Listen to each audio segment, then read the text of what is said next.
All right, talk. Hello? All right, this should be good enough. It needs to go lower? No, I Hello? think it should be good enough. No, don't go lower. I think At it the should be good. lowest gain it could be. All right, don't put it too low because I don't want it to be like year over year, my voice over yours. Okay. As always. I mean, whatever.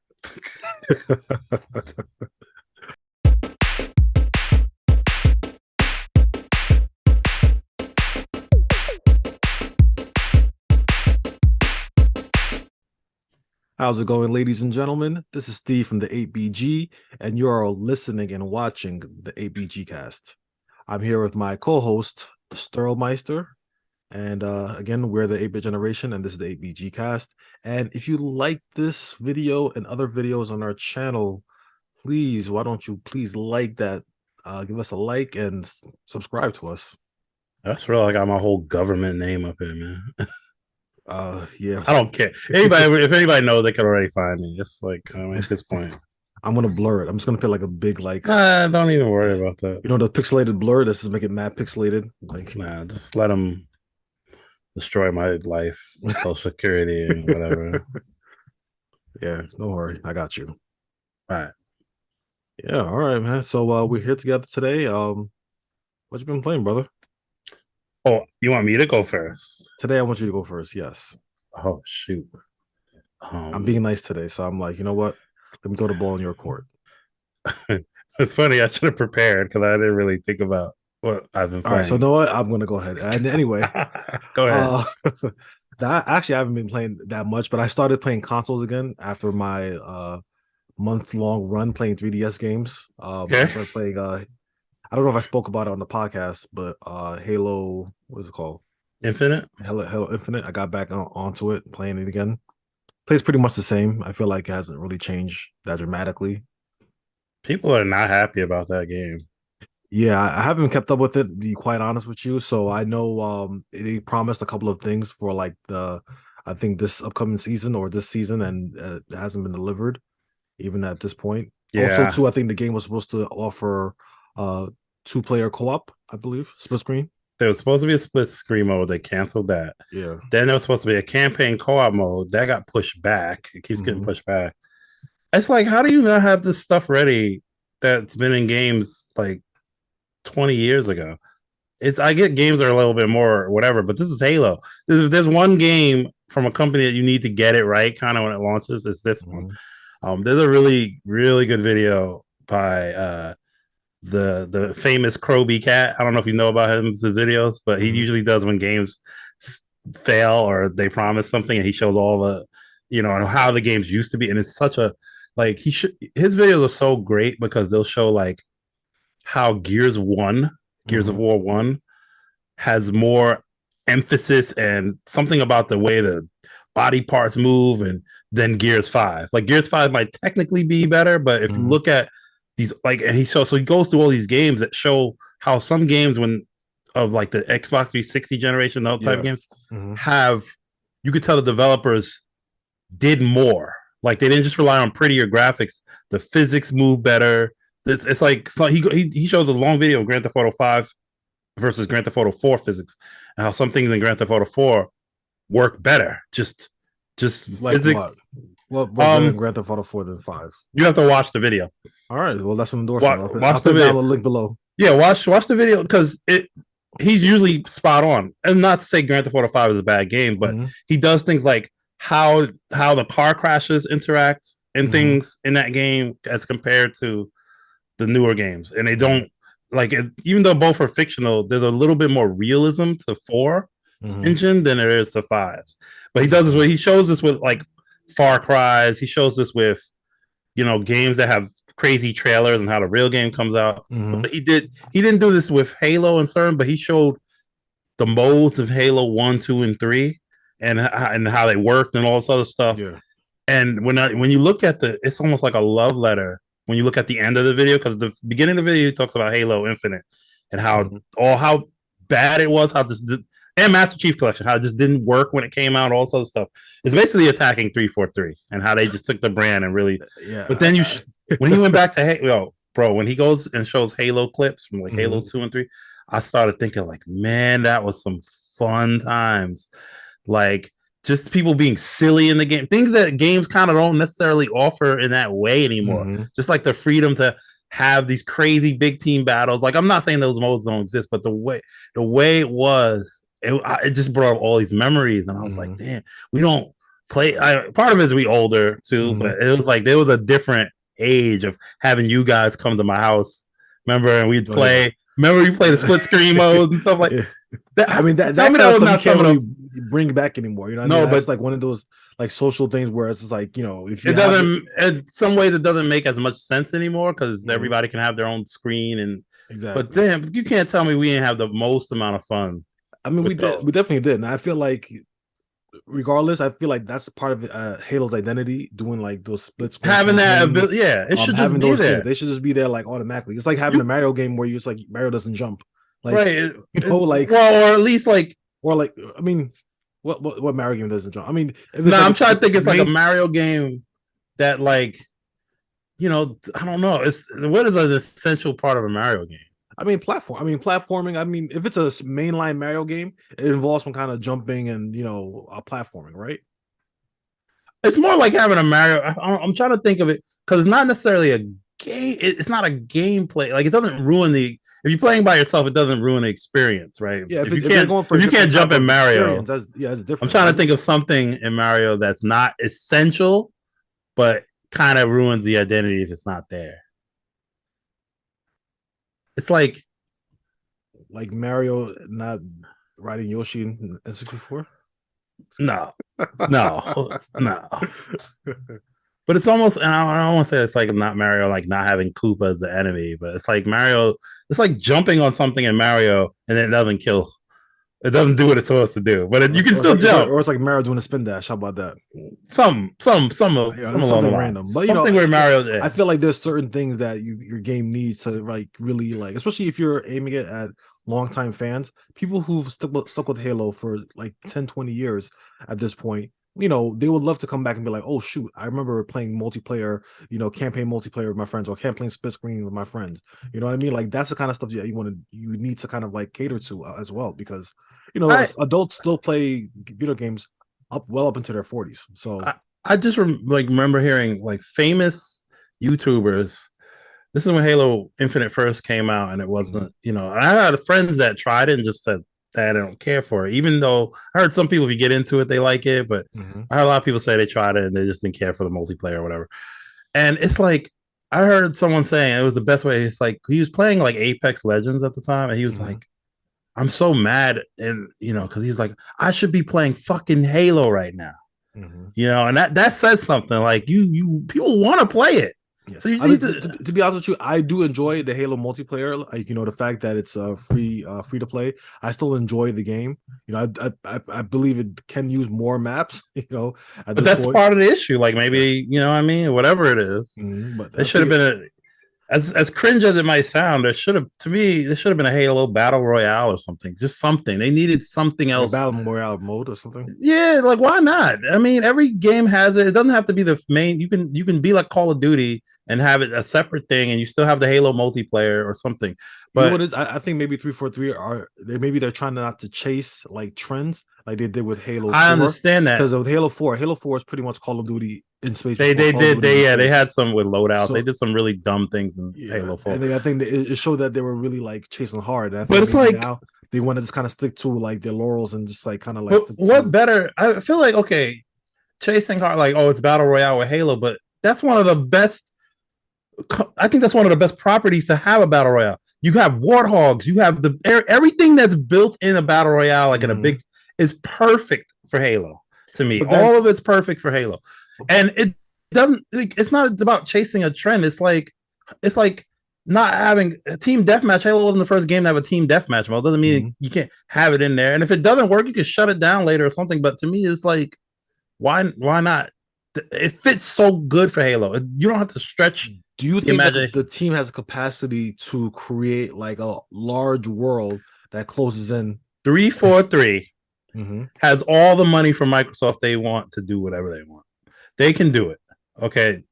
So I why don't want to haven't hear. so well, they can do it? But No, they're on what you because what you said. But how come they haven't delivered on like a lot of the other stuff that people have been asking for? Because they're not a Or good that they promised? studio. I don't think they're a good studio. They haven't put really. There hasn't been a Halo game they've put out that's been great. Not a single one. Halo I mean, 4, I'll say Halo 5 multiplayer was great. but I mean, Halo 5 was maybe a disaster in its own right. I Like mean, a the lot of people campaign sucked, but I would say the multiplayer I actually quite enjoyed, and maybe I'm minority, but I that's really enjoyed. that's part of it too. But to Mm-hmm. me, to be a Halo, you got Halo 1, 2, and 3 nailed everything. Nailed multiplayer, nailed campaign. Mm-hmm. You can't nail one. To me, if you're messing, and they touted the campaign as a big deal. It was like, one of, the whole, it was called Guardians. That was the campaign. It has, Yeah, you supposed know to be what I like this mean? dual thing, but it was just like It was, it was really boring. bad. Apparently, I played a little bit and I was like, yeah, I was bored. I've never been bored. Like with the Halo game, even if I'm not crazy about the campaign, I still play it just to kind of be like, all right, play the I adventure, played, see the kind of like the what do you call it, the setup and everything with the action and see how it goes. But with Halo 5, I just was so uninterested. I was just like, you know what, I'm just gonna go to multiplayer, and I've stuck with that ever since. I actually enjoyed Halo 4's campaign. I played that through. Partially is because that's when Hurricane whatever came, and I had no internet, exactly. So I had to play it. I was perfect to play, but I played it like up until just doing it on Legendary, and there was things I liked about it, the music and some of the story beats, and the graphics for Halo 4 were outstanding, really good. Yeah, but I think because Halo 3's graphics, as much as I love Halo 3, Halo 3 looked like shit. They look like terrible. Reach looked a little better, but Halo 3 looked like shit. Kind of. Like, it didn't even run in 720p. It ran in like some other. It so weird. It looked like an Xbox Plus or something. But it was one of those situations where it was so fun you didn't care. Like yeah, that's true. But what else? Halo Reach, and then So okay, so you've been playing Halo Infinite. What else have you been playing? That's it. What else have been playing? I think that's about it. I tried playing again. Ninja Gaiden Sigma. Mm-hmm. But whatever. It's all right. So I've been playing two. Damn. I don't know. I don't know if you had anything else to say. You could have found a segue. Like yeah, that was my segue. It was pretty good. So I've been playing two big releases. Okay. No, let me take that back. I've been playing one big release and one kind of under the radar release. The big release is Overwatch 2. Okay. Overwatch 2 has launched October 4th, I want to say, right for my birthday. So, I was ready to play it on October 4th and couldn't play it because the game was so broken at launch in terms of it got DDoS attacked. So you could, direct, what that is, direct denial of service. Yeah. So someone did that twice. They got 2 DDoS attacks. And the servers were just full. Of course, it's free now. So anybody can play it on any console. So I've been, and I love everybody knows I love Overwatch. I think Overwatch was one of the funnest multiplayer games that's come out in the last whatever years. It's to me, it has a role for everybody. If you're not good at aiming, you can do this. If you can support, you can tank, you can do this. Overwatch 2 is, in some ways, it's awesome playing it, and in other ways, it's like a complete disaster. So it's a disaster in a way where it moved to the free-to-play model, which I think it has to do in this day and age. You can't just have a multiplayer game with no campaign and charge money for it. It doesn't work. Don't tell Capcom that. Why? What game is that from them? Street Fighter 5. Oh, their idea was just, let's see, we'll add it in later, but yeah. I think that's kind of the mantra for most companies now.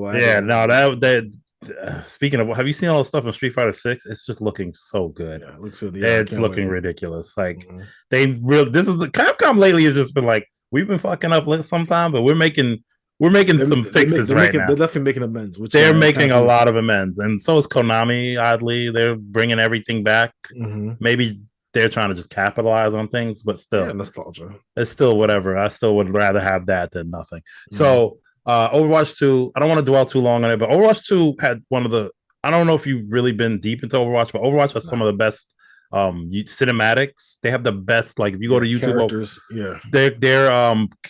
they're like Pixar stories are like emotional, really well done. They're great. So it got a lot of people loving just the lore. Like even if they play the game a little bit, they really want they get millions and millions of views anytime they release these. Um, they're very good. So Overwatch 2, when they had this, they had another great trailer, and then they showed the gameplay trailer, and they were like, the big thing they wanted to do was a campaign.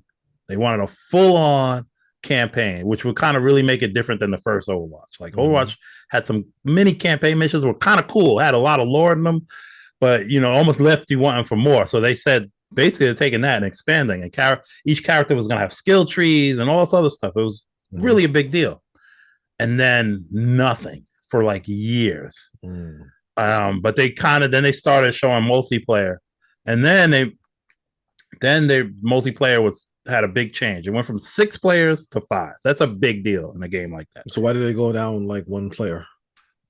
So in Overwatch, they felt like their original idea was in the original Overwatch, one of the issues became the setup was 2 tanks, 2 healers, 2 attackers. And the issue is that it was the tanks had a lot of abilities that somewhat made it not fun to play in terms of a shooter. It wasn't like, oh, shoot, because half the time all you be shooting is into shields and barriers instead of actually shooting and doing damage. And there were also a lot of moves that stunned you, froze you, whatever. So it felt a lot of players became frustrated because it just felt like one of my friends plays tank, and he says, every time I play, all I do is I get frozen, I get put to sleep, I get this. He's a good player, but it's just like there was so much what they call crowd control. So they wanted to eliminate a crowd control. One of the ways they did that, they eliminated 1 tank. So that's a which is kind of interesting. They eliminated 1 tank and made all the tanks different in a way where they're more beefier. But they also changed a lot of the characters' crowd control moves. Like one guy that had a stun, now he has like a sticky bomb, and one guy, there's still some crowd control, but it's a lot less. So they want to make the game feel a little bit more skill based, like twitching, aiming kind of thing where that matters. So I a lot of people are happy with how it plays. But what they didn't realize is that the original game that they made was balanced in a way, more so balanced in a way to play with 6 people. So the healers got the short end of the stick because healers have to do the most work now. Usually you had 2 tanks, and one of the tanks could kind of protect the healers as well or something like that, or it gives the attacking, the DPS, they call them, it gives them more work, like something else to attack. But now most of the DPS is like, I'm just going to go to the back line and kill the healers. And so now you have to be good at defending yourself as a healer. You also, as a healer, you need to be actually doing damage. Some people think it's not really called a healer, it's a support. You're support. You do things that can change the fights. There's certain abilities that change fights with healers, boosting damage, immortality fields. It's not just healing. You do damage, you speed boosting. There's other things. There's all these things you can do. It's just kind of a little bit unbalanced in terms of just it's still fun to play and it still works, but they, and granted, like the original Overwatch launched crazy too. In the original Overwatch, you can pick any character as much as you want. You get 5 of the same characters, which made completely broken when it first came out. It was so it's a game, it's a live service, more so than the other Overwatch was, because usually you would get an update and then silence. This is they're doing an update every 2 months, new seasons, new character every season, things like that. So in that way, it's good. The really bad thing, though, is, like I said, it's free to play. It's a monetization. They got to make money. We understand that. Nowadays. Everything's you got to make money. You got to get skins and stuff like that. The original Overwatch cost $40, right? And the way they had loot boxes, which is now illegal in some places. So they had to get rid of loot boxes. But loot boxes were a great way in that game because you never bought loot boxes, really. There was no urge because you can earn them by just playing. You just play a game, you do certain things, you earn them easily. Just naturally playing the game, you'll just earn loot boxes. By the end of the game, people had stopped opening loot boxes. Like before I wanted to open all my Overwatch 1 loot boxes before Overwatch 2 since they were going away. I had like 500 loot boxes. Wow. And it was just like, because I pretty much I didn't even have all the items, but I was like, I just don't feel like opening these. But that's to say, you just see how many you just get, so many.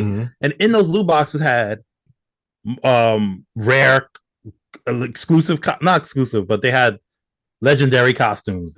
All these these skins and gun skins or whatever. Do they carry over to the new game? Yes, everything you have from Overwatch 1 carries into 2, which is very cool. Mm-hmm. Especially when you see how much they are charging for these that you can't get free anymore. Mm-hmm. Most likely, if you played a lot of Overwatch, you got most of the skins, especially during the best skins come around the holidays or like Halloween. Those are good. And Overwatch, one of the things Overwatch better than any other game is their skins. Their skins are dope. Like we would always see a skin during a celebration. We're like, oh my, I don't even play that character, but I want that skin. Mm-hmm. You know. So fast forward to whatever Overwatch 2. Since there's no loot boxes, the only way you can get skins is money. There's no free way to get skins. There are some challenges that get maybe some different skin colors or something, I think. But for the most part, if you want a skin, you're gonna dish out money, and it's not cheap. So it's like they could say, you know what? Let's cut the crap. Let's just just go pay with your money and buy it. That's it. You buy some Overwatch coins. Basically, 100 Overwatch coins is $1. So if you want $20 of 2,000 Overwatch coins, $20. I think you can buy a bundle of like 50. Like $50 to get you like 6,000 coins or something. These skins, legendary skins, are $20. Damn. These, like, I get they got to make money. Even as a person that knows that I want to support the game in some ways, I'd pay $10 for a dope skin. I bought stupid dances in Destiny. Like, I'll pay money. I get it. It's free, and I understand they need money, whatever, support the game, yada yada. But there's no way in hell that I'm glad I got all my skins. According to my collection, I got thousands of dollars worth of shit. I feel like say that there should be a mark to all that stuff, right? I mean, here's my account. I got most of the rare skins for every character.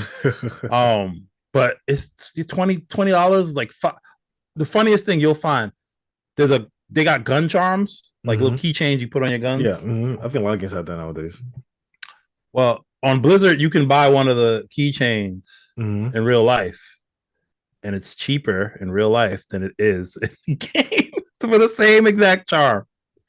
I mean, it costs $7, and in real life it costs $5. You can buy a digital thing that doesn't. Welcome to the metaverse. Costs more. Yeah, I just said that. That's insane. That's insane, bro. Yeah, welcome to the metaverse. That's gonna be it. We're gonna live in a world, and I don't want to derail this too much because I know we want to definitely do a review of Black Adam. Yeah, real quick, but just kind of like go off on a little tangent. I feel like that's where we're heading in a world where we're used to buying things electronically and we don't own it at all. And we'll spend money and dump money on all these, little things that we really can't hold on to, because one day if they want to just say remove it out of your collection, they can do that. Yeah, you buy a license. You can't do nothing. Yeah, it's similar. It's like even all these 3DS games and shit we're buying, technically. If they're more tangible, because at least we're safe because they're gonna get off. Once they're offline, and Nintendo's not gonna go in there and swipe it, but here's the thing. But they could with a 3DS game. Technically, you can still have it backed up in a card, and you can play. And the games that you have most of them are going to be full games. There's some games that may use the internet that may not work anymore, but most of the games you're gonna have are going to be full games that are like the fully featured. But now games are pretty much just like nothing, and this is just like you said, as a service. Like, for example, I want to bring up Call of Duty, Modern Warfare 2. The physical disc has barely any data in it. It's like a megabytes of data. Like, and it just downloads everything. Downloads everything.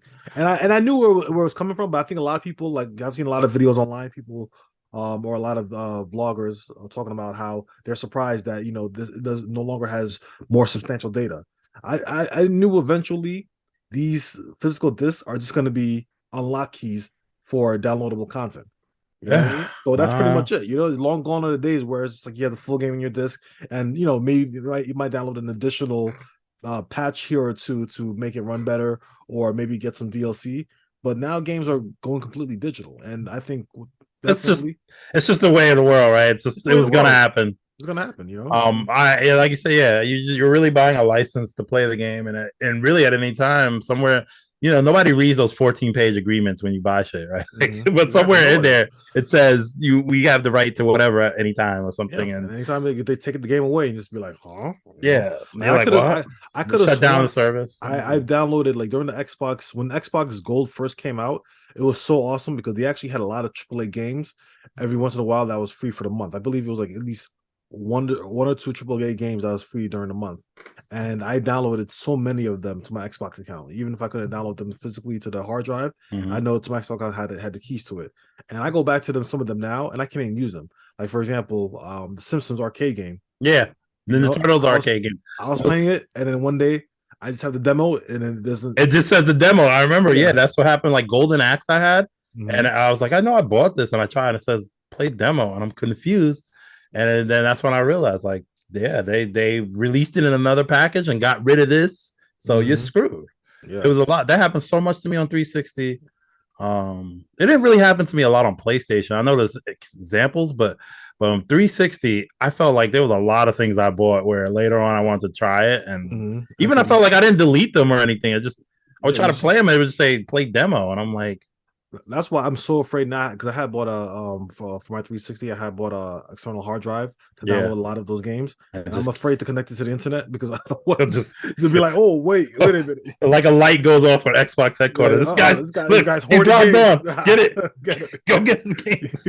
This license gone. This license gone. This license gone. This license gone. Yeah, it's Out of it's here. it's it's crazy. It Yeah. is what it is. I think we Mhm. just kind of have to not grow so attached to this stuff. I mean, for us, like Unless we make it ourselves, it's we grew gone. up in a generation where everything was tangible. Like I can take a cartridge and be like, I have my full game. Most CDs, yeah, I had the full game. Where again, used to download, the DLC or two, every once in a while if it was available. But these kids nowadays, they're used, they're the ones that are used to games as a service, and for them, that's gonna be nothing. Like just like how we also grew up in a generation where we had CDs and cassettes. Yeah, These kids are growing up with like streaming. cartridges.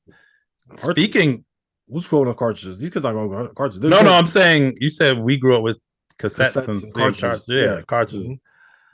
I was gonna use that to transition into my next thing. Go If ahead. we, so Well, the other, mhm.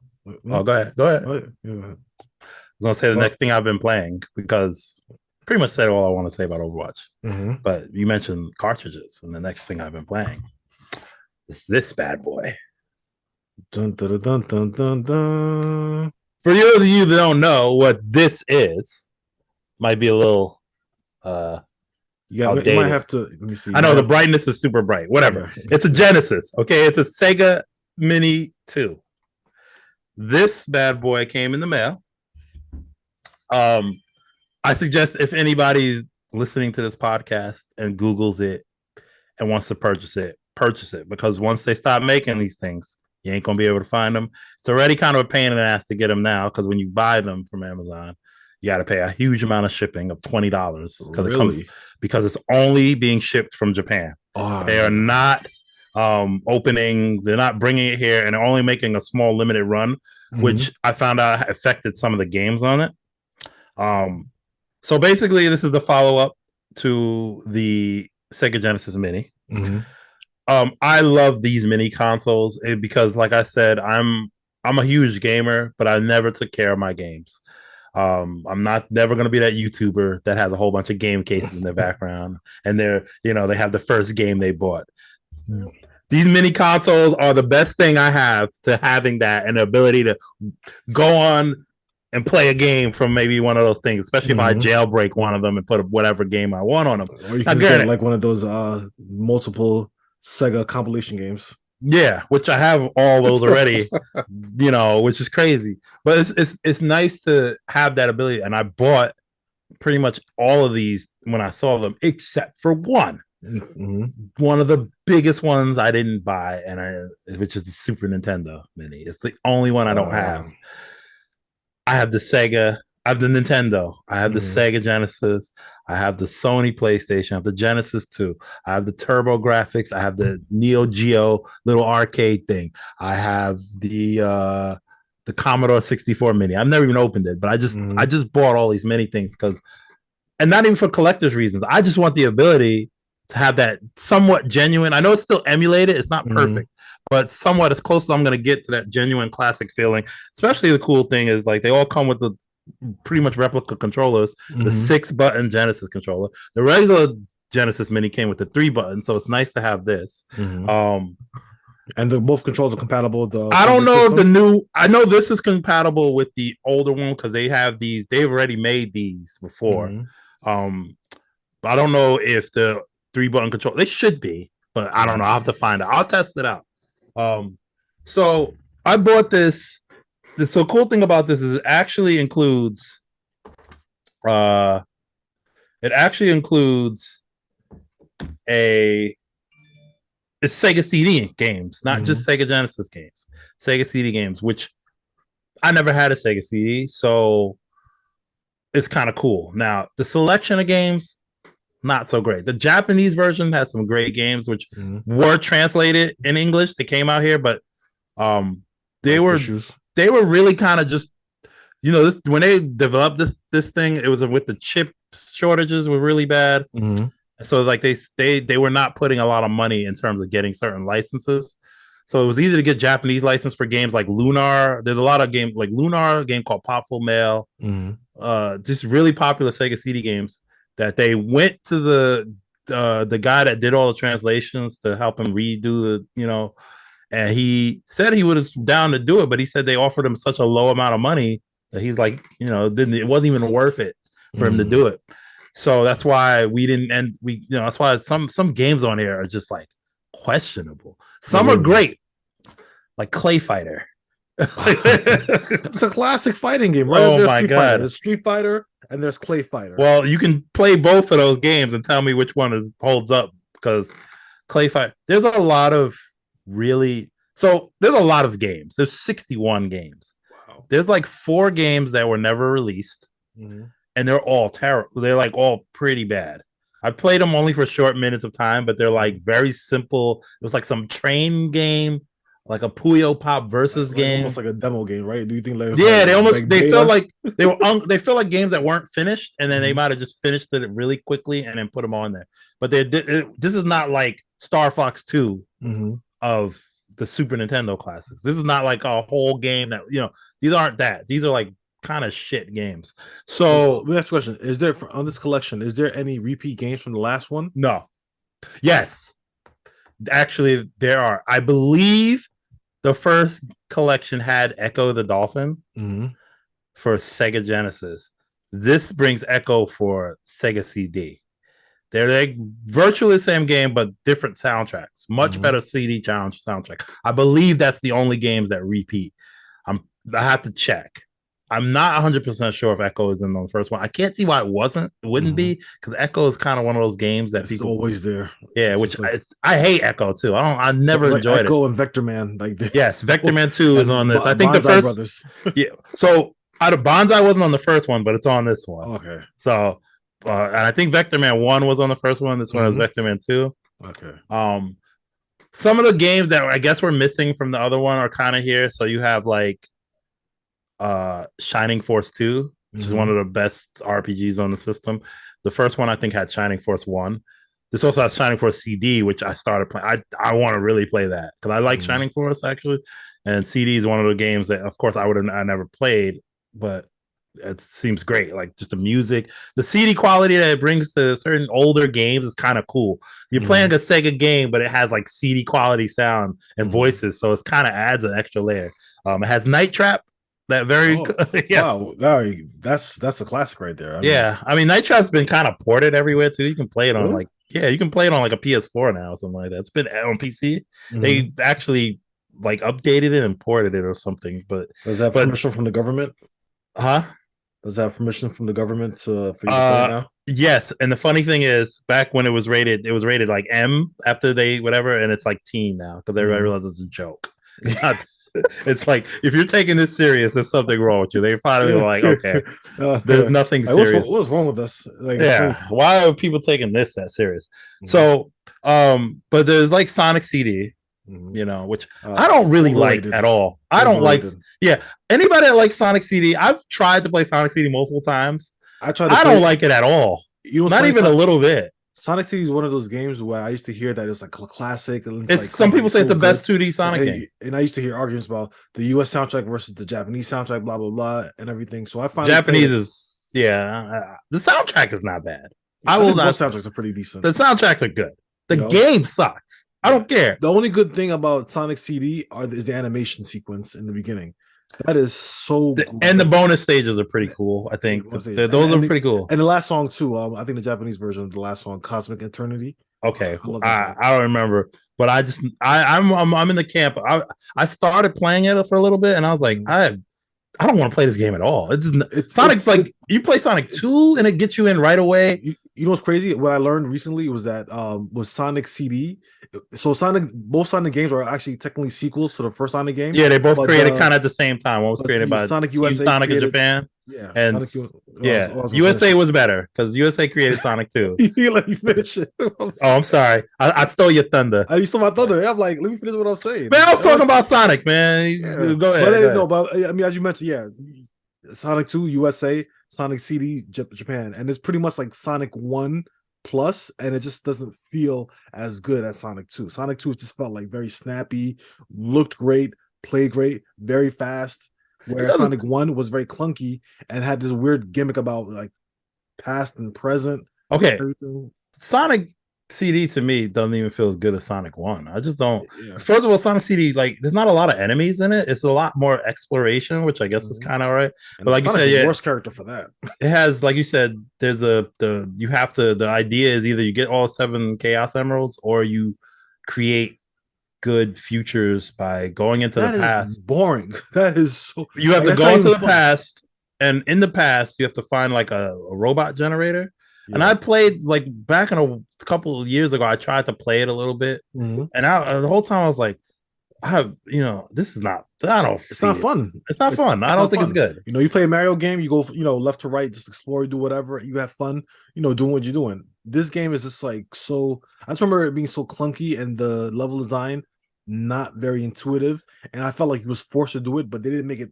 Sonic's not the character to be doing stuff with. I'm not running and just jumping on dudes and getting to the end. I'm not trying to look around as Sonic and go back, or it's just like, because first of all, Sonic walks in, he's going so fast, so if you walk into anything, you're gonna get hurt. Walking animation is like not even like regular walking. It's like you're literally like trying to go into a run. But they try to fool you because in the beginning they have you run up that thing, and it looks really cool when he's like running up, and that's the only time you like see that entire game. Like, I think. What, you mean the animation?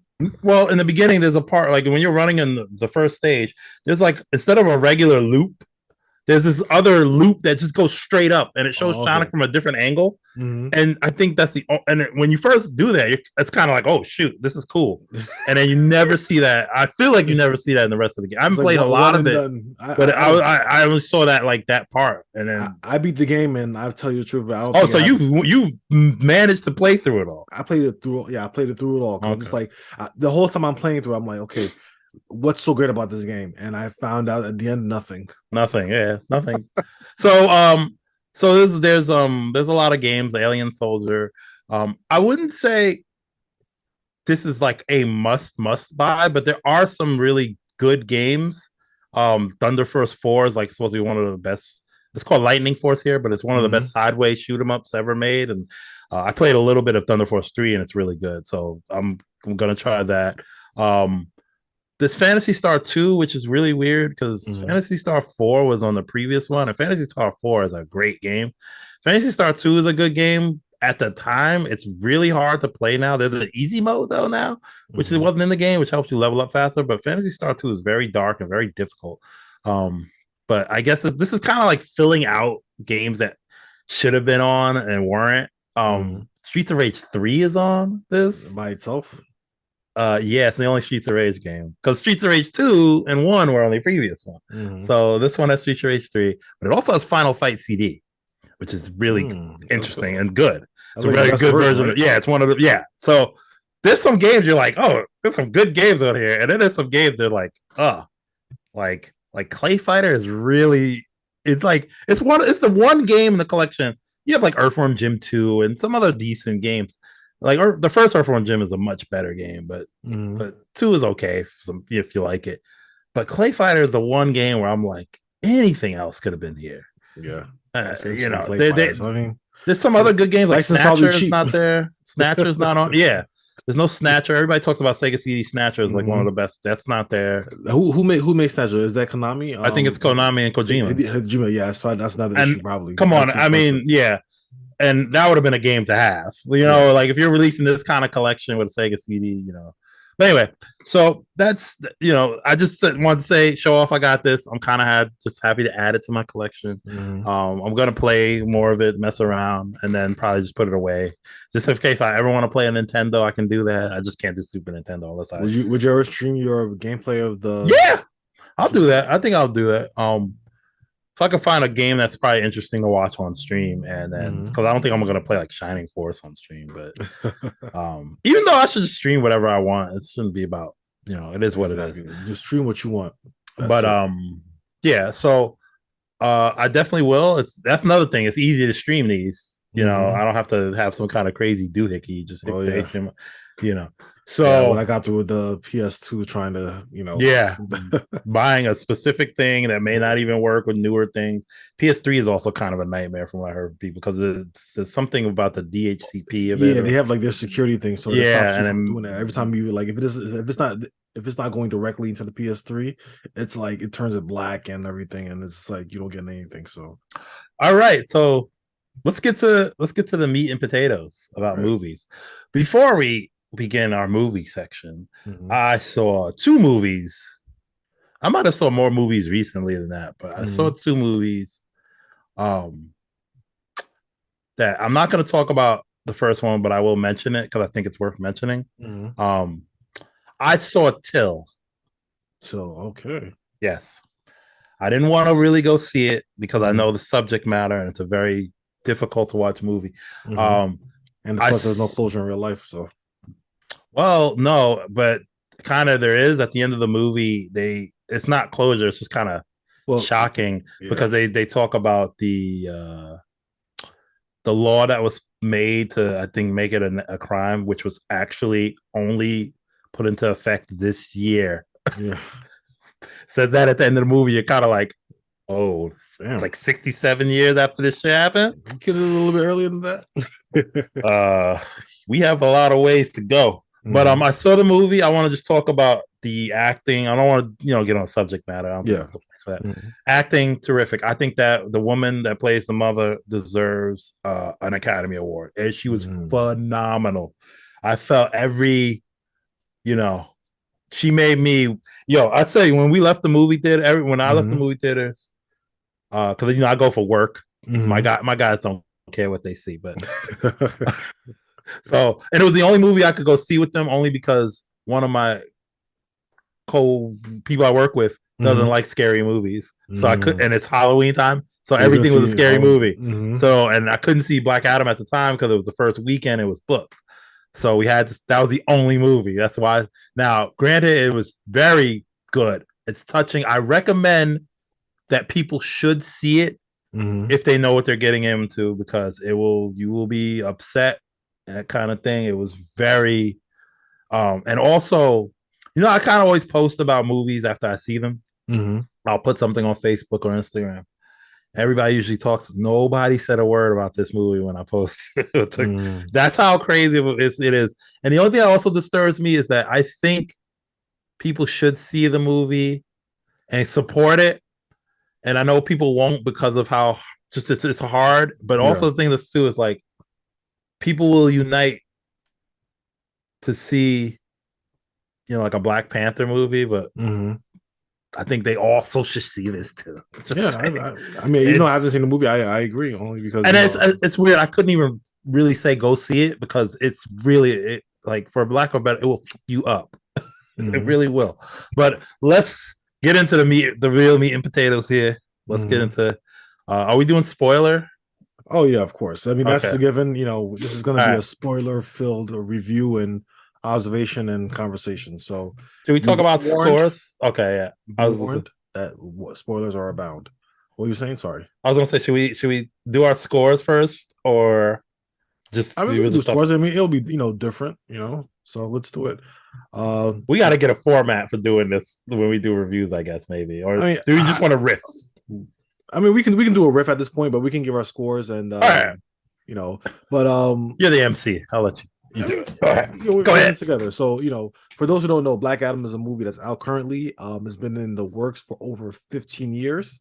By The Really? Rock. It's I pretty didn't much even know his. that. Yeah, I remember reading an article in IGN 2007. It felt longer, but Mhm. 2007 that The Rock wants to play Black Adam, and I'm just like, I all feel right, like I remember hearing that yeah. constantly throughout the years that he I always wanted to do it. yeah, it's always been a pet project. It's always been in the back burner, back burner, back burner. And he finally got into it. And I'm a big for those who don't know, I'm a big Rock fan. When he was in WWF, WWE, Mhm. I love the hell out of this guy. One of the best wrestlers ever, best best on the mic. Mhm. Very talented actor. His work ethic, as well as his workout ethic is like unbelievable. Like this guy is amazing. I really have a lot of respect for him. But He's done unfortunately, very well for himself. oh, Like, done very well. Yeah, I and think. he's like, when I see him, like, I'm not the biggest Rock fan. Mhm, Not to cut you off, I'm not the biggest Rock fan, but I really enjoy him when I see him in things. mhm, And I really enjoyed Ballers on HBO. That's one of my favorite shows. I don't know if you mhm. watched it, but I haven't seen it. it's great. He's in it. It's great. You should see it. I Yeah, think it's I'm gonna really watch good. it. It's Mhm.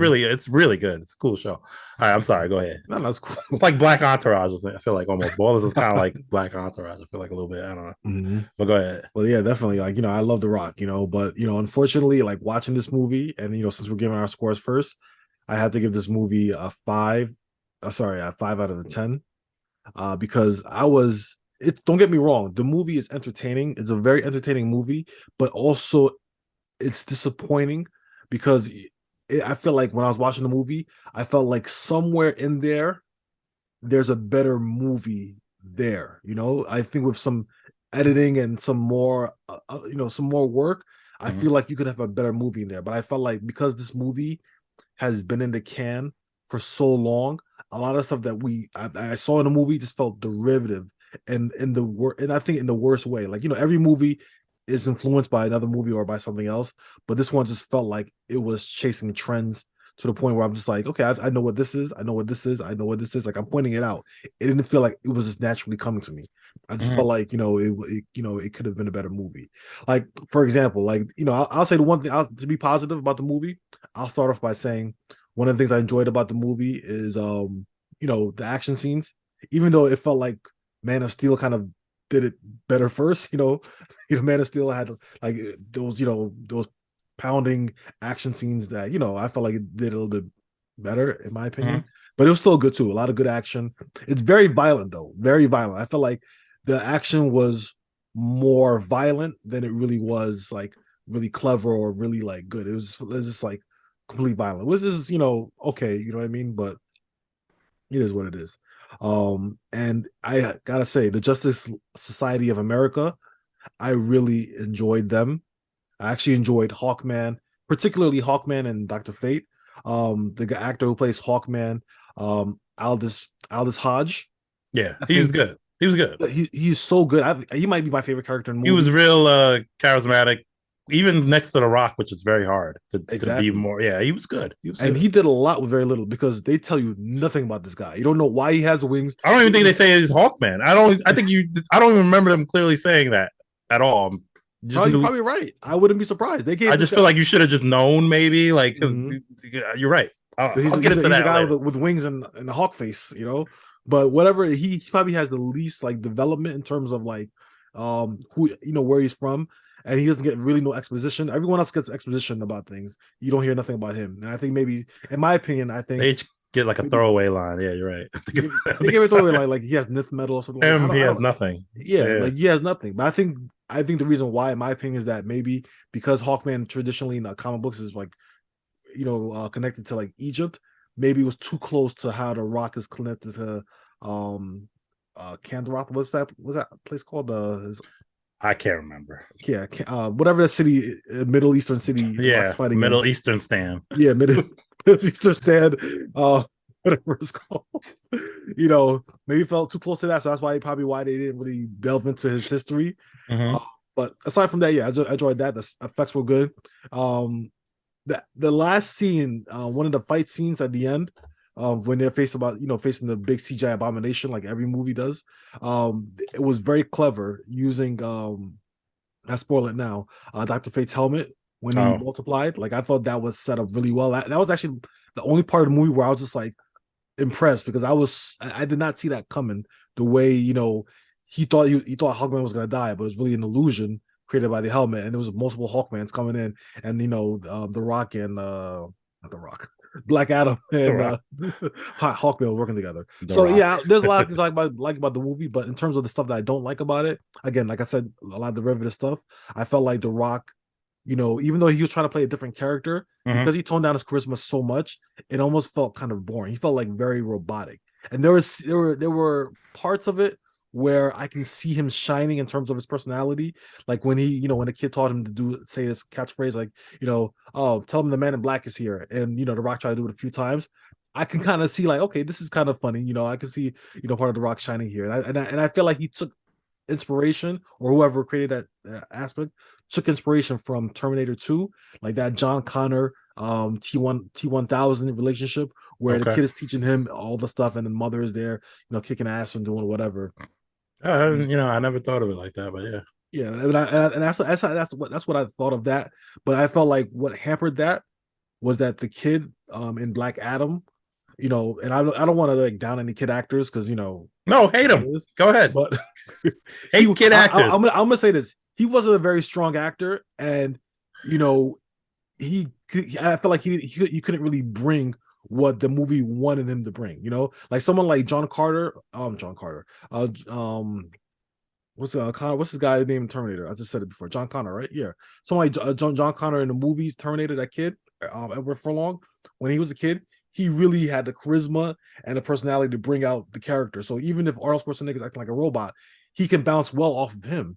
Where I feel like in this movie, the kid wasn't that great. Even from his first scene, and I didn't realize he was going to play such a vital role in the movie, but he was not good. He wasn't written well either. Like I Mhm. don't the kid it wasn't acted well, but I also felt like if you bringing up John Connor and I'm thinking about how much better of a character he Mhm. was, like he felt a little bit more believable. Like this character literally felt like this kid is here for Black Adam. Yeah. It didn't feel like a chance meeting the way it was in Terminator 2 or something Mhm. like that. So yeah, nah. Yeah, But and that's how the whole movie feels too. It feels like everything is in favor to make The Rock look good and cool, yeah, and I because feel like it wasn't gonna be any other way. yeah, Like exactly. And I just feel like, in my opinion, The Rock is like I was mentioning before, like how much I love The Rock, but I think The Rock works better in an ensemble cast rather than him being the driving vehicle of the movie.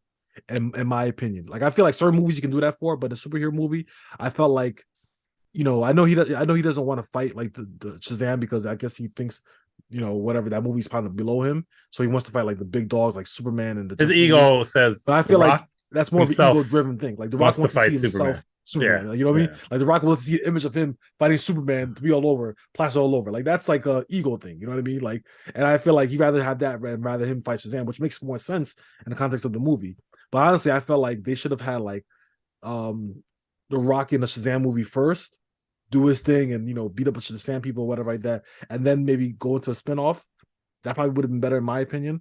Um, but I understand why he doesn't do that. Because he wants to look good himself. He wants to carry the DC thing on his own and be his own superhero. But yeah, so that's kind of those are some of the reasons why I felt like the movie was entertaining enough, but just didn't hit the mark to be like, I love this movie.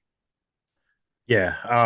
I'm in the same boat in terms of score of you, like 5, maybe 5.5. Mm-hmm.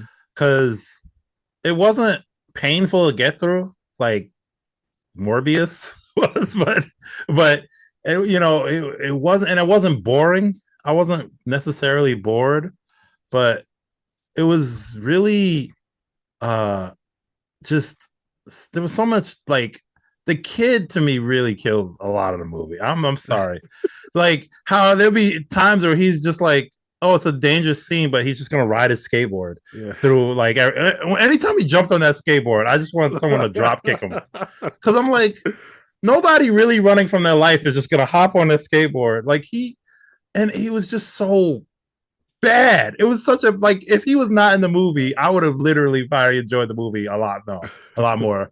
Um, I like actually I felt The Rock worked really well, actually. Because even with his kind of reserved things, his timing for a lot of stuff was so good. Like the scene where there was a scene where he throws a guy, and the guy's like in the middle of falling, and he's asking, "Did you kill a guy?" And he was like, "That guy won't make it. He didn't make it, Oh, or something." that I was scene was dying. funny. Yeah, Yeah, like there was that he scene had a was lot funny. of good Yeah. comedic timing, which I don't know. The other thing is I don't know the Black Adam character. I don't know either. I feel like I've seen cartoons with him in it, and I felt Hmm. like he's not like that at all. He's a little Hmm. bit more evil. Yeah. I He's don't. definitely a villain. I think Yeah, I think because they were preparing for Black Adam movie, I think in the comics they kind of softened this character to make him more maybe. of like an anti-hero. But Yeah, he's always supposed that's to the be kind of the villain. Like he's like the antithesis of Shazam. okay. That's what I kind of thought. Like Yeah. anytime I've seen him in things before. I never read any comics. Um. Also, yeah, the Justice Society Hmm. might have been one of the for me. And you know people will kill me because I'm not a comic book guy necessarily. Hmm. So seeing Atom Smasher and seeing the Tornado Girl, I don't Cyclone. know who Cyclone. Never even heard of her. Hmm. I never heard of her. I heard of Atom Cyclone Smasher at Twister. least. Oh, Uh, never mind. yeah, see, Cyclone. and I think it's and then Cyclone though. I saw Doctor Fate, who was played very well by Pierce Brosnan, I Oh, there, think yeah. too. I mean, that's easy for him to do Yeah, that, you know. Doctor Fate, and I'm like, is he like Doctor Strange? I guess so. He kind of is. They kind of do flying things and multiply themselves and do it. Hmm. So I was like, I okay, mean, so I this think he's a little bit more tolerable than Doctor Strange, to be honest with you. tolerable. Yeah, because Doctor Strange, like, I don't know. I always make fun of this actor for this, but he has like this weird way of talking. Oh, It's just so funny to me. I I don't know. It's just like a little nitpick, but I mean, I'm for me, I'm just talking purely character visual wise. character wise. Just I like mean, whatever they do, mhm, they're very similar to me, and they both have Doctor in their name. Of one's Fate and one's Strange. I mhm. think it's kind of weird, but One looks cooler than the other. one does look cooler. I'll leave that up to y'all to decide which one looks cooler. Um, but the movie itself, like you said, it was the action scenes to me looked really bad. I thought they looked like CGI nonsense a lot of the times, and it was him doing the same. And basically, here's where I had a lot of issues with the story of the movie. I'm sorry. I'm just thinking about the movie. And I'm just like, when so much fun, it's so hard to make something seem so cool, and Yeah, it's like a try hard. Like that's what it felt like. It felt that's like, what it felt oh, like. look what he Yeah. did. He did this. He did that. And Oh he my thinks to god. himself, There. he's like, Oh, I'm. now I'm thinking about some things too that drove me kind of crazy. Mhm. Is how they kind of first of all, there's a scene in the beginning where the brother is watching the good, the bad, and the ugly on TV, That the scene felt cowboy so movie. forced. And I'm like, why is this here? And then Mhm. Rock walks out later and they play the same music as he does like I a hated that scene. showdown.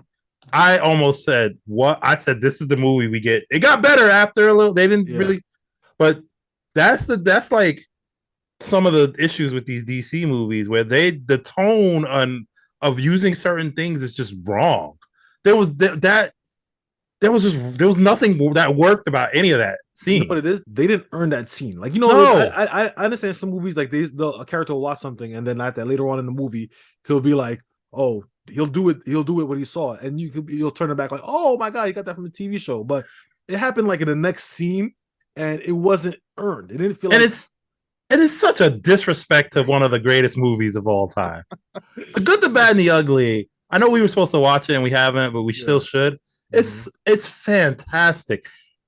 Just from cinematics, the shots, everything, and to throw it in this movie Mhm. is a disrespect. And then to even riff off of it in a scene is disgusting. I'm disgusted. That set me off because I know half the people in theater probably never even watched the movie too. So I Mhm. saw this, I was like, oh, okay, this is weird. Mhm. So that totally, but you know how DC movies seem to always do this. There's just weird song selections that try to seem like they're cool, and it just feels so out of place. It's really What song Black Adam was like that? I mean, I know they're playing that Kanye All That Power song over and over and over maybe again. it was that, Yeah. and there might have been one other song where I heard it and I was like, it takes me out of the movie. I'm here to like imagine hearing that like in a Batman movie. Like there'll be a scene. I know it's a different character and tone, Mm-hmm. but like they didn't do that in Superman in any of the Superman movie. So like Mm-hmm. just to see it in this movie, I was like, this takes me out. It doesn't fit with the character. Mm-hmm. Like if it was a different character that maybe liked music, like I could see like a Spider-Man Miles Morales or Oh, something. you know what scene I think you're talking about? I think you're talking about the scene where he does like he copies off of Quicksilver. Is it that Maybe scene? it might Yo, be. I just remember hearing it and I'm like, yeah, that oh, was. I think that was the scene. I was just like, oh, so number one, you're trying to rip off Quicksilver too?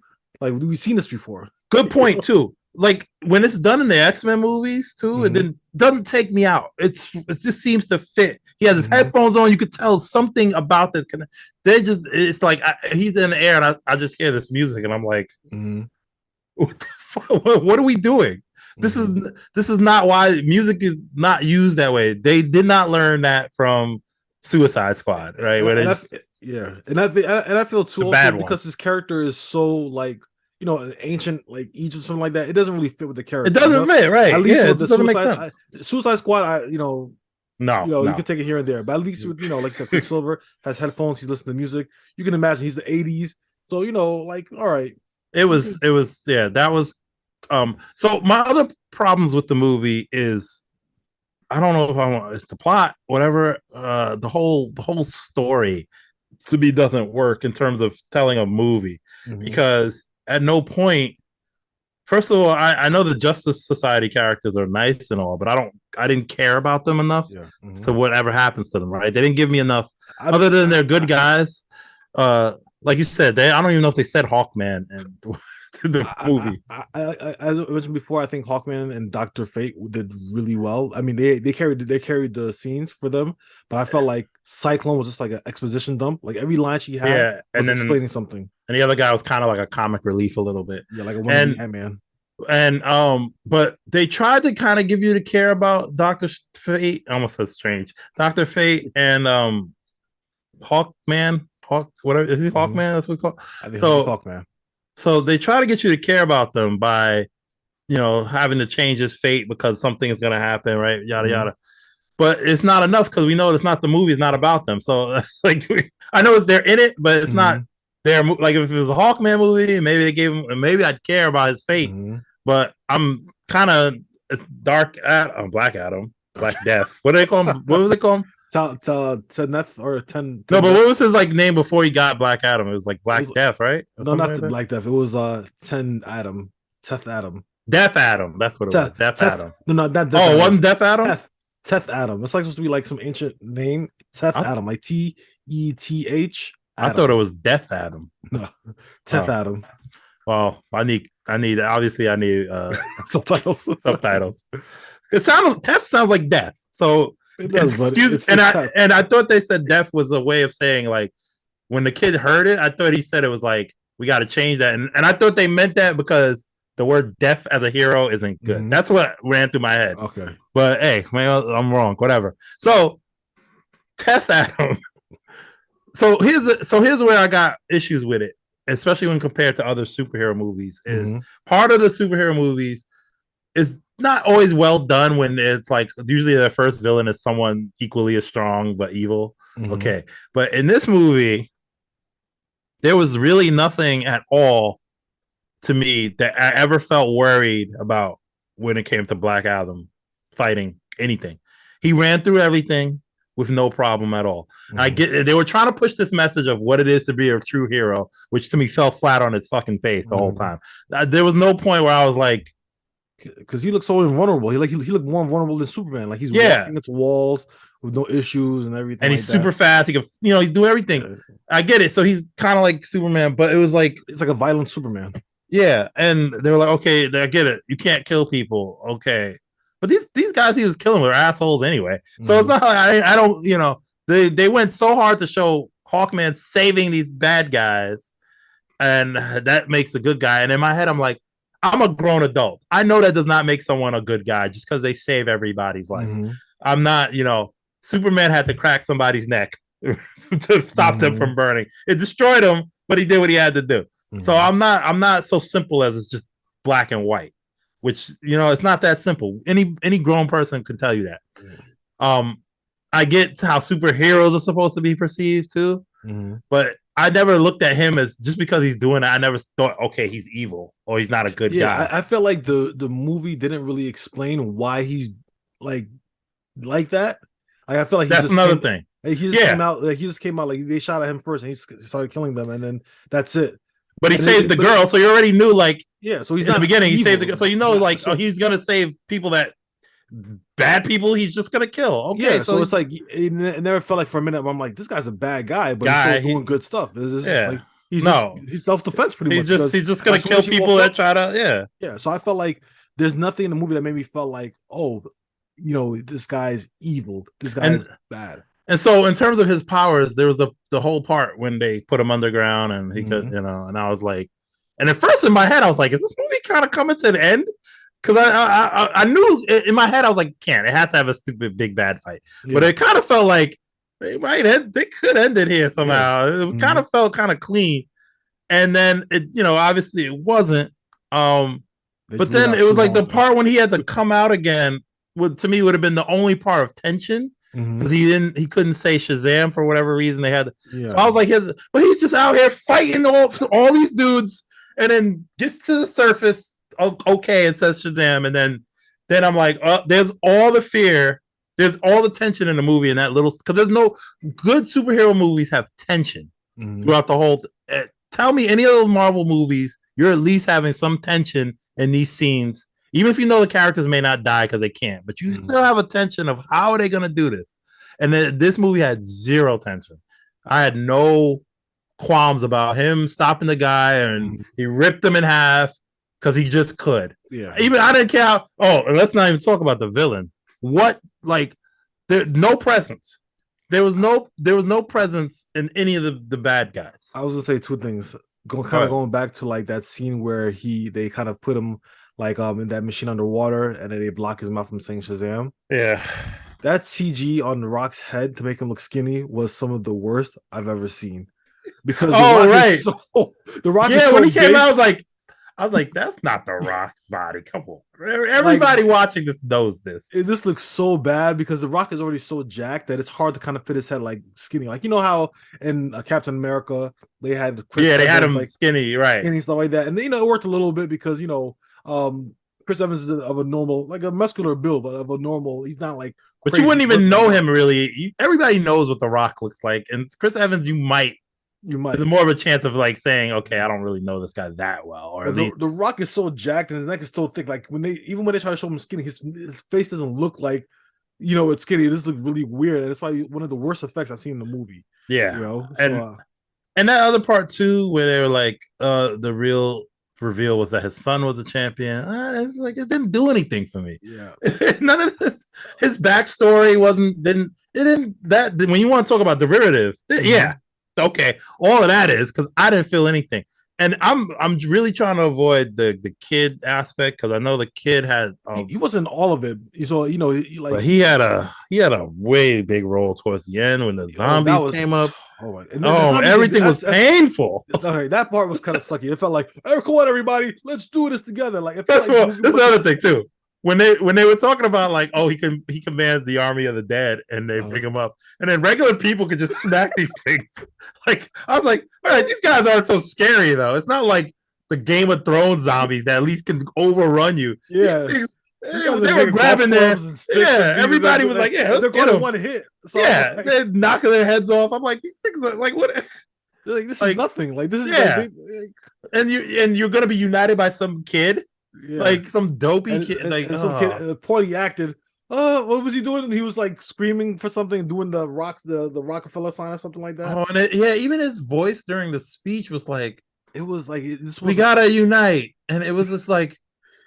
I'm like, they should have put a better actor for this scene. Like, if they're gonna have him this much in the movie, if they would have sworn like when I saw in the beginning, he was just gonna do that skateboarding scene. Like, if it was just for that scene only, for the skateboarding thing, it was tolerable. I would be like, okay, whatever. It's just like 5 minutes. But then he just they made him like he got kidnapped, and then it was this whole it was just like, damn, this is rough, man. Like this kid is just bringing on the movie. Like and no one really. of consequence died. I thought like maybe the mom would die or something, you know, at some point to give some kind of emotional like loss. None of that happened. Nothing. I mean, Dr. Fate died.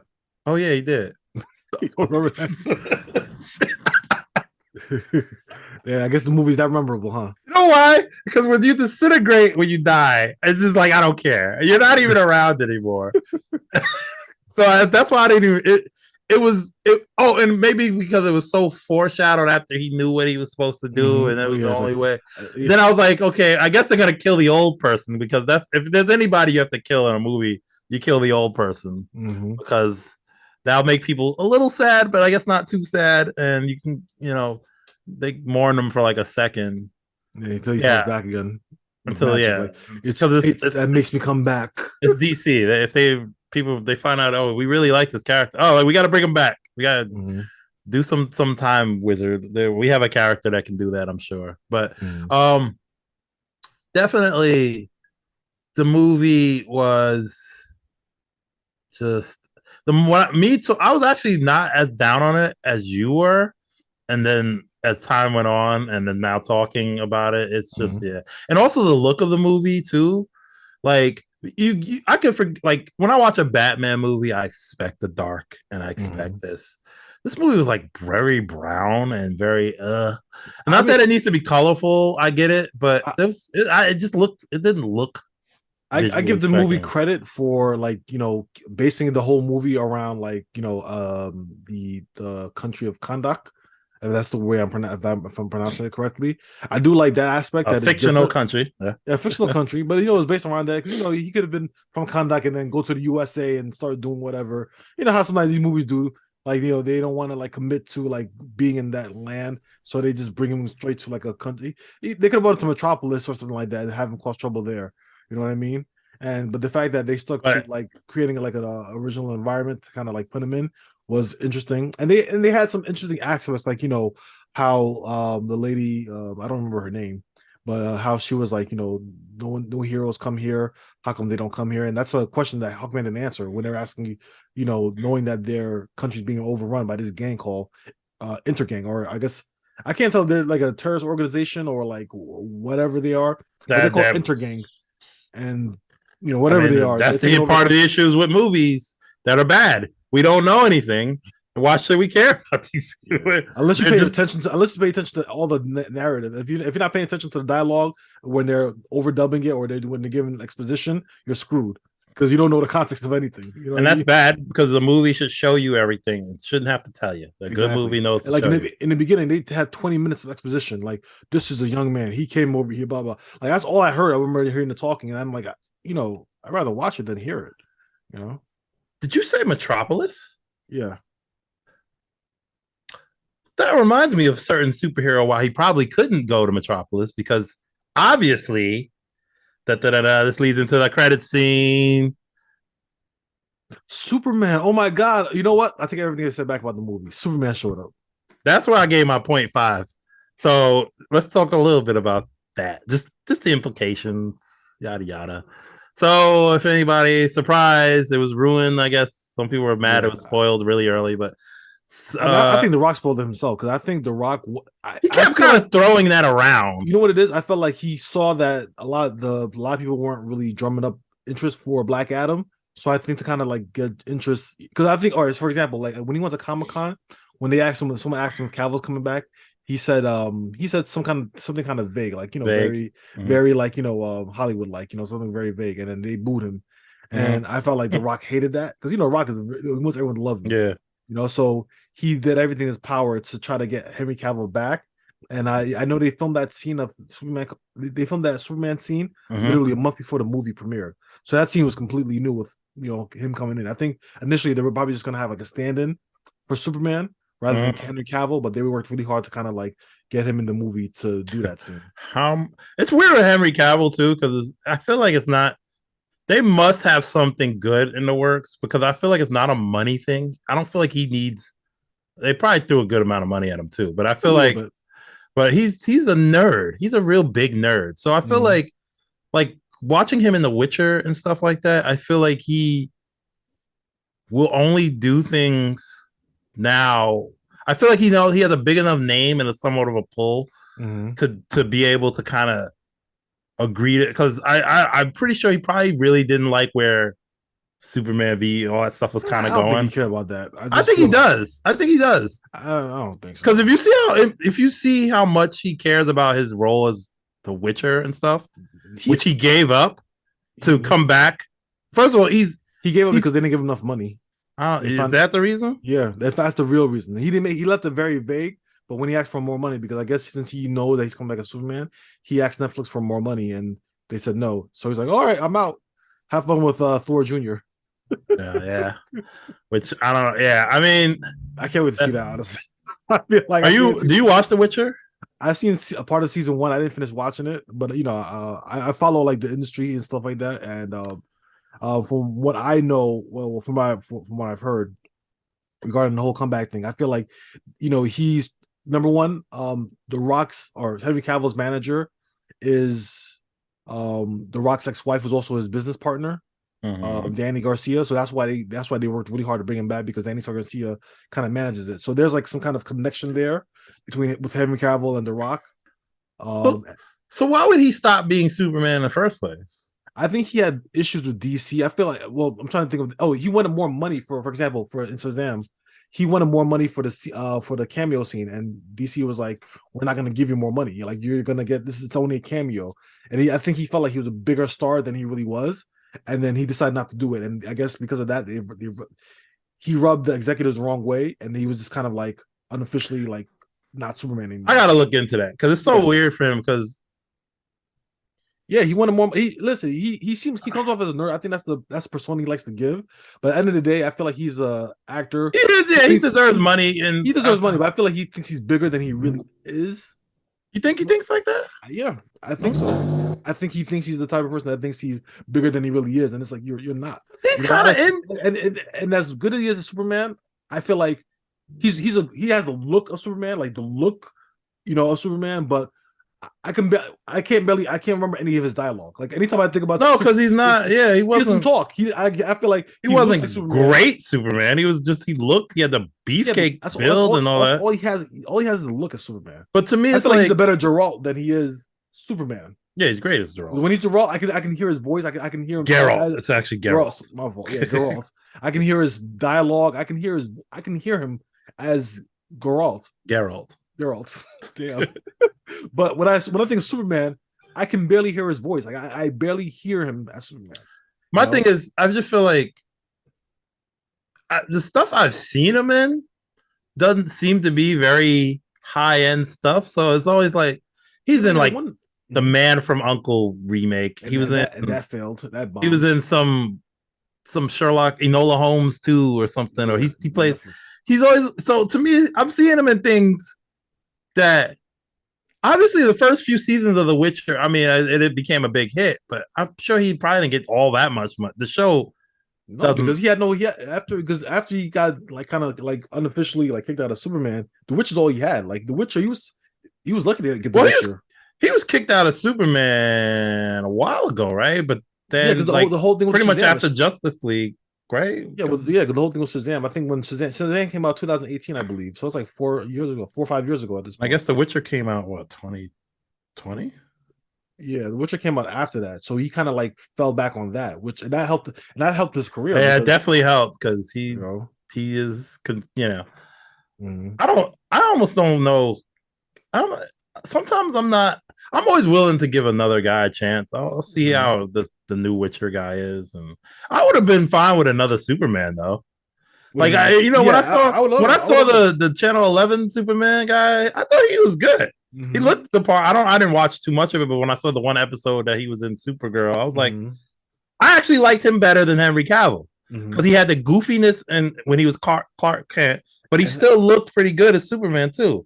He had now maybe it could have been because of the way he wasn't Zack Snyder Superman. So and that's the thing with Henry Cavill's Superman is that I feel like he doesn't know how to turn up the intensity. I feel like Henry Cavill always has this intense look and like he's like this brooding look and feeling even when he's trying to be nice.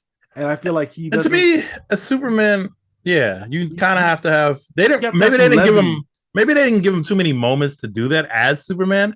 Maybe he can't do it because it's Zack Snyder too. I mean, Zack Snyder, but I know, but it's like that's the part of the issue. Yeah, and then there's barely any scenes of him being Clark Kent.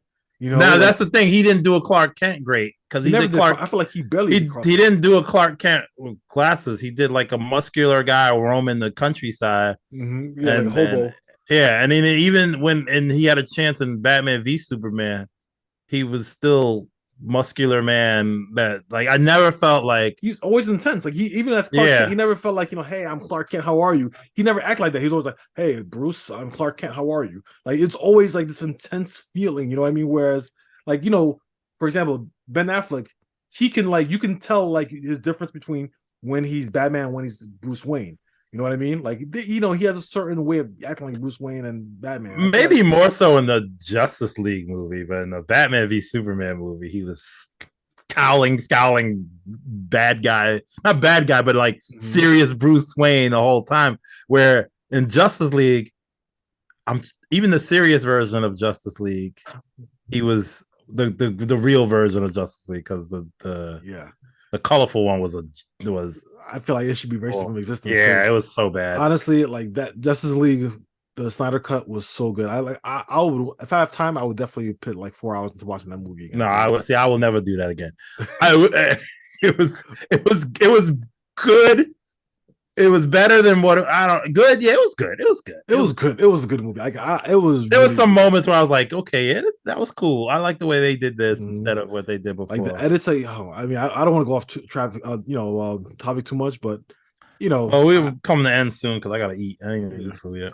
But so regarding the ending scene with Black Adam and Superman, again, I just feel like did it get you hyped? No. I'm gonna tell you the truth. It didn't get me hype. I was just like, okay, cool. I mean, maybe because I knew about it already. But it was just like, all right, here's what I feel, man.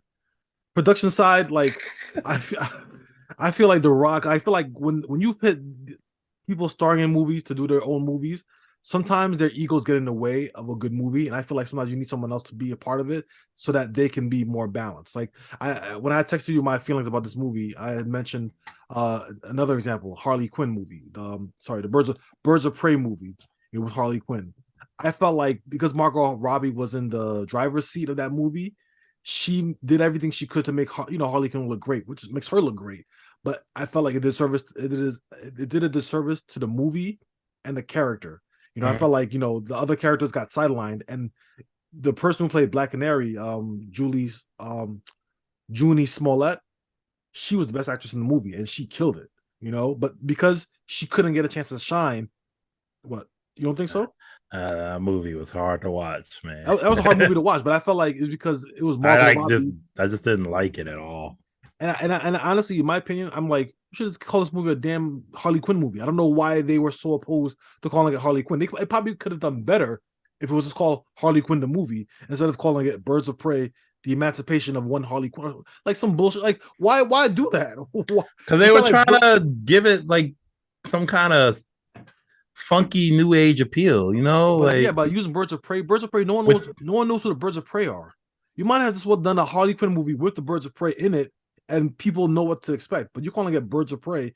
Everybody's calling it Birds of Prey, and it's all about Harley Quinn. I think that's like, it's a mixed message right there. I don't know what they expected with that, in my opinion. But did you? I know we haven't talked about, but speaking of more Harley Quinn, I know we're like off topic, but did you see? You saw the second Suicide Squad? Yes, I saw it. What'd you think of that? I really liked that movie. That was good. I like it. Oh, okay. I mean, nitpicky stuff I wasn't crazy about. Like, I wasn't crazy about like I like Idris Elba as what's his name? I liked him better than Will Smith. Yeah, I like this. I just didn't like that he had like these fake guns. Like, I'm like, damn, why couldn't they give him real guns? I didn't even think of that. Like, get out of here. But all I know is also after that movie, I had a huge crush on whoever the rat catcher. That girl, something Garcia. Oh my gosh, she's like from Portugal. She was good. Oh, I liked her, and I also like John Cena's Peacemaker. Yeah. Did you watch the show Peacekeeper? Not Peacekeeper. I saw like the first couple of episodes. That shit is funny. It's actually really good. I don't know why I didn't watch it all, but Yeah, I it gotta go was watch pretty it. good. I would actually recommend like seeing it. He kills it. He's like I can't you can't say he's the Rock, obviously. He's like a wannabe, but in that role, he carries it better than probably maybe a Rock could in his own maybe Yeah. thing. He was good. He's really good. But okay, back to Black Adam. Let's finish. Yeah, so like like I said, I think because of Rock is in driver's seat, because he's so focused on making himself look good, it kind of does a disservice to the It's an movie. ego project. Yeah. It's an ego project. It's an ego. It's like an ego pull, and I understand. He wants to make himself look good because he's a star. But I feel like it kind of brought down the whole movie and didn't make me as interested in it because all I can see is that I'm the Rock. It's my movie. I've been doing this for 15 years. Like that's part of his marketing campaign. For the last 15 years. I'm like, yeah, we've been working on this movie on should have released this Instagram. like 13 years ago, because if it was released 13 years ago, probably would have been one of the best comic book movies ever. But as it is now, I felt like maybe not. That kid doesn't change. It doesn't. He would be too young to be in the movie. So been some.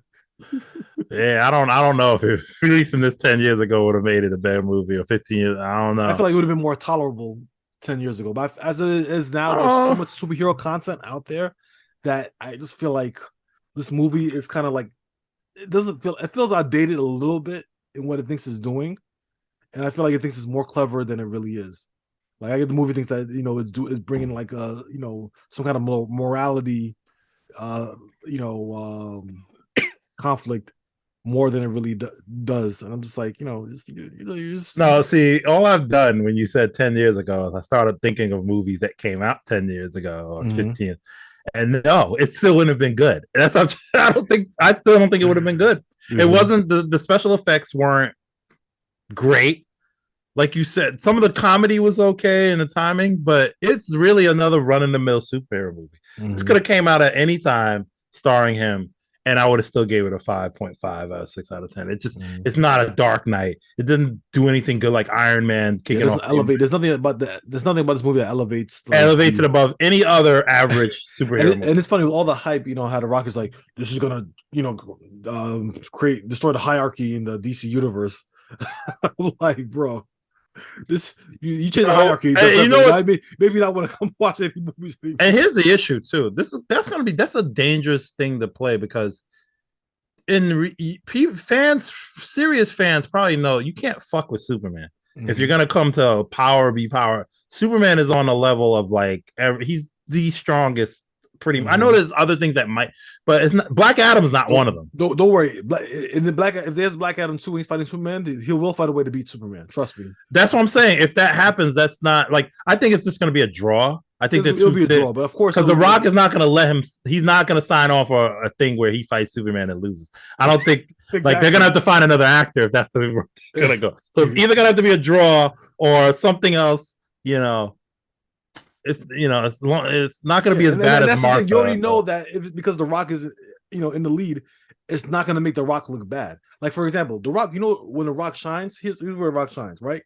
He shines in Jumanji, right? Jumanji is an ensemble cast. You have Jack Black, you have Kevin Hart. Everyone does their own shit. He plays off of people good. He plays off of people, and he plays off the talented people. That makes it fun.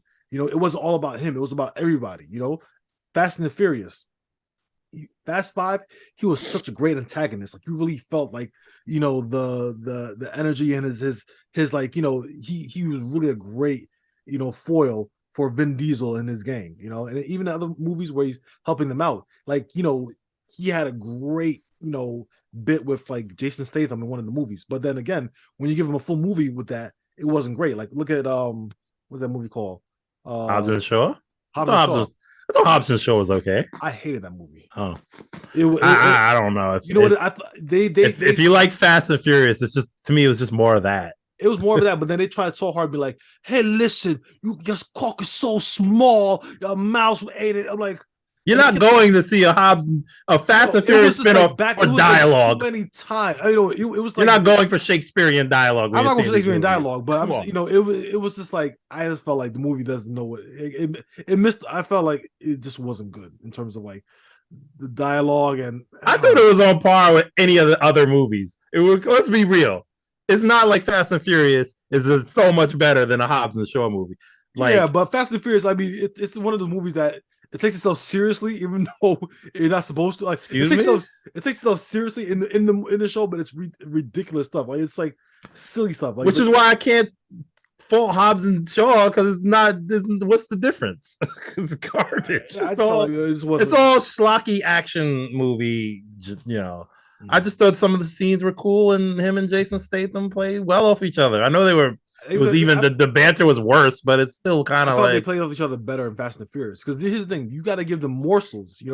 Doing a whole movie based on that one scene is not. I feel like it's not the way sometimes. I feel like sometimes you got to know that sometimes less is more. Less is more sometimes. I feel like sometimes Hollywood doesn't realize that. They're like, well, everyone loves The Rock and Jason Statham. Give them. I get what you're saying, but I wouldn't say necessarily that was the wrong call.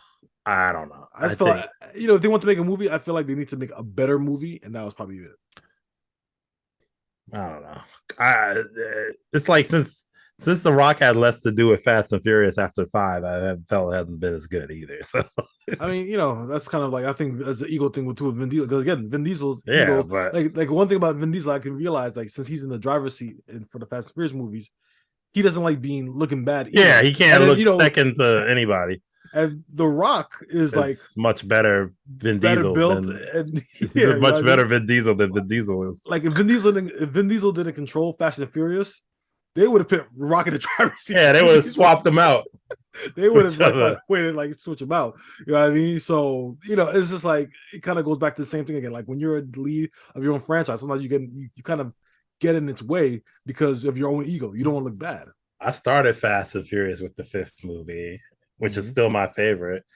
The 6th movie is not good, but it was fun. We went to see that, and then 7 was nice. But after that, I still remember when you saw 6, and you said the stuff they do is so ridiculous. I forgot. I read it somewhere where they said the best was after the tank thing. They were like, the rest of this movie, everyone's actually dead, and this is just a dream. Because there's a tank on my ass. Oh God. It's so stupid. And it was not like that in the 5th movie. It was like a lot less. It was. The 5th movie was great. I felt like it had the 5th movie was so much fun to watch. Like it had impossible things, like number one, like cars driving safes on the road and the safe swinging back and forth, like physically. Like, but they did that. They really had a safe, like really. Yeah, that wasn't like CG. That was the thing happened. I don't know how it worked. Like obviously it wasn't. It was I saw the behind the scenes. Like it was a real thing that they were dragging around with these 2 cars. Mm-hmm. But obviously, like if it had like all the money in it, I don't think it would have worked the same way or something. I don't know what. Like obviously, it was still scripted, like what happened, but it wasn't like CG. But I mean, in real life, I mean, all right. You're not gonna even get into the bank and steal the stuff in real life. No, I'm not talking about banking and steal. I'm talking about like the fact that a car can pull a safe. Like I know whatever the safe they had, whatever styrofoam foam safe they had was dragging it. I don't think that was real. Just the fact that I'm not a physician. A car can pull a. I'm not a physicist, so I don't know. I don't know what happens. I'm willing to bet that a car cannot pull that out. Okay, cars are very strong. I mean, all right, maybe a school bus, as what do you call it? The Dark Knight has shown us, but I don't know. Cars can pull weight. Cars pull weight all the time, heavy weight. So you got 2 cars.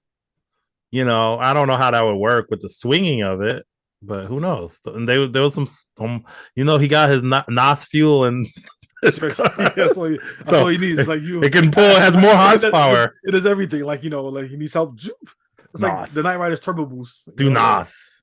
All right, I think we should call it. All right, so call it an episode. Yeah, sounds good. I still want to riff on Black Adam more. No, I think we said all that needs to be said. Right? Did we? I mean, what else did we? I think we didn't really focus on the villain, but I mean, there's nothing to focus on. Either. We didn't really talk about the didn't focus on the villain either. Final fight. Yeah, I mean, it was a guy, and then they had that little mystery about to die and then to come back, and that was whatever. And then he just comes back to life as CGI jumble fest. Yeah, and then No point in that fight without like, oh, Black Adam's in trouble. Of course not. Yeah, you know what I found weird? He came back with a cape. I'm like, what the hell is going on? I don't. What's the point of that? Because he wants to be a hero. Did he come with a cape the first time and it got like ripped off? I mean, he had like a hoodie and like a shawl When he over came him. the first time. Yeah, So but then this maybe, one he had a straight up like Superman cape. well, you gotta think about it. If you get when you once you say the words and you get struck by lightning, it gives you whatever, right? Whatever Oh yeah, yeah. automatically. So I don't know. Maybe he just took off the other part and kept the cape to represent Maybe. I'm a hero now. I don't know. I just thought it was kind of weird. And then Heroes wear capes. and then The Rock did the famous pose standing on the throne, and then he just breaks it like, this is not good. Even though the character in the comic looks, is a ruler of Kandak. So I was just like, I'm not a fan of it, so I'm not gonna like act like I'm like, oh, why'd you do that for? But I'm like, well, if that's part of his character, why don't you try to work it in? Why just make him like, hate thrones and become like a regular, like a Middle Eastern Superman. It was underwhelming. I didn't expect anything great either. Especially I saw reviews going in, so I didn't expect anything. But sometimes I can find myself pleasantly surprised. But this just didn't do it. This was. I like The Rock, and I like I want to see him win, and I felt kind of bad that because he's happy to up this whole hierarchy of the DC. I'm like, okay, I want to see where he can take this, but I think DC made their decision when they hired what's his name, James Gunn, to be like head of like DC movies. So, but the other thing though is that I mean, if you look at the Rotten Tomato, I mean, fans loved it. Critics didn't, but fans if you look at the those scores, fans didn't come out because the movie, the movie did actually. The movie did good. No, it's doing good. It's doing good. Yeah. It's doing good. It's not. It might not be doing like $1 billion, like whatever, like fucking Top Gun or something. But it's good enough that they're definitely gonna make more shit. There's gonna be a sequel to this shit. I hope the Rock decides at some point to do a Shazam versus Black Adam. Did you see Top Gun? I didn't see Top Gun yet. Oh my god, I gotta see it though. Oh my god, it's a shame you can't see it in theaters. Oh, talk about being. It might come back in theaters again. Oh, I'd go see it again. It was so good. I'm just thinking of better movies. I don't know, but God, Top Gun was so good. Oh, let's talk about good movies. Mission Impossible, Henry Cavill.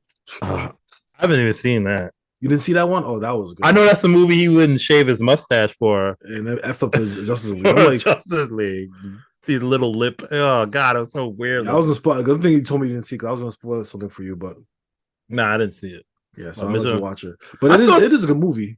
I saw some of the Mission Impossibles. I never really was a big fan, but they were always entertaining. Like, I feel like those movies that you watch it once and you're like, okay, cool, I like a movie, and then you just forget about it. I wasn't always sold on Tom Cruise, but it's all right. I think lately he's been really doing his thing lately. He's been on a roll.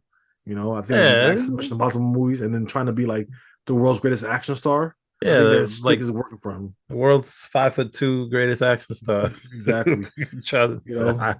You're short, man. Get over it. You're short. And then you guys try. I feel like he's perpetually playing a 30-year-old man in every movie, even though he looks great. I mean, obviously in Top Gun he didn't because it's part of it is about him being older, but he looks great. He looks good for his age. So. They reference his age in Top Gun. Part of it is him being old. Okay.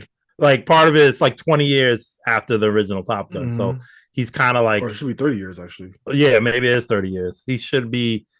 He's like hasn't part of it in the beginning. He hasn't retired yet, and they're like sending him on this, whatever. It's not a spoiler in the beginning. It's just the beginning scene.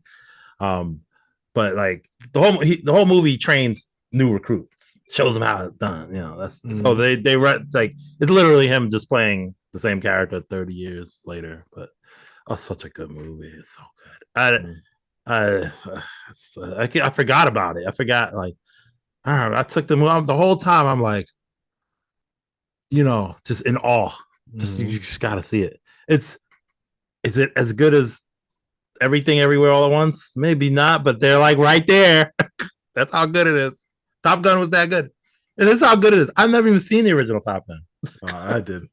Yeah, I saw the original a couple of years, maybe 10 years ago. I gotta go. I have to see it. And when I saw it, I just felt like it didn't do nothing. I didn't feel anything from it, and I felt like it was one of those movies where like maybe you had to see it at the time because I felt like whatever I was watching just went right through me. It was like water. It was just like, oh, okay, it's an 80s movie, and I love 80s movies. Don't get me wrong. I adore older movies.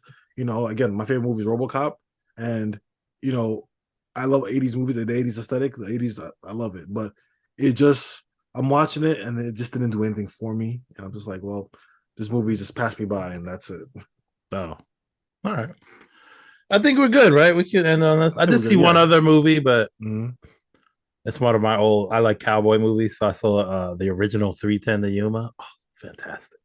I love my old movies. Was that the remake with Ethan Hawke or something like that? No, the new one has Russell Crowe and the guy that played Batman who killed me if I didn't know. Yes, Christian Bale. The remake is very good, and the original is very good. Two very good movies. Both do their own. They have very different endings, but both fantastic movies. I might watch. Did you see Thor: Love and Thunder? Did we talk about that? I thought we talked about that. Maybe we didn't talk about that. I don't think we talked about that. Want to close this one? Start talking about this one. We'll end this podcast. And doesn't that need its own podcast? You want to talk a little bit about it? But all right, let's end this podcast first. All right, guys. Thank you so much for watching the ABG. Sorry. Thank you so much for watching the 8BG cast. We're gonna end this podcast. Please like and subscribe. And if you can comment down below, let us know if you love Black Adam, if you think it's a good movie, if you don't think it's a good movie. No, you don't. Don't even. Okay, just go ahead. Go ahead. Comment how you guys feel. Yeah, comment how you feel. Let us know. I will attack any comment that says they like it. Yeah, I'd like to have a conversation. If you think Black Adam is one of the best movies this year, or if you think it changes the DC hierarchy, let us know. It wasn't bad though. I'll say that. It's not a bad movie. It's entertaining, but it's serviceable. It's serviceable. They need to have a should have been better. An online show with the Justice Society. I would love to see Hawkman again. I think the guy who played they're about that level of heroes, right? Like they get their HBO show, right? Yeah, that's where they are. HBO Max show. Like I'm like, okay, I agree. I can see that. But actually, I think that guy who played Eldris Hodge. Yeah. Honestly, I can definitely see him as like an alternate reality, like Black Panther. Like if they did like a one of those. Oh, if they recast if they get another, either they recast or do like a variant, like maybe like another time, maybe like that. Maybe he would kill as Black Panther. Maybe I see his talent. He is very talented because he got nothing. He's the person got the. It is good. Okay, let's not get crazy. No. He got nothing as a character. We know nothing about him. He was for what he had. He did very good with what he had. What do you know about Hawkman? He had a suit. He has a mansion. He has a jet. He has Hawk powers. He can fly. He's a good guy. He's a good guy. That's all you know about him. But I didn't need to know any more about him either. Like that's good enough. Okay, that's good though. All right, let's end this and then we'll talk about Thor. Okay. All right, and this podcast. Boom.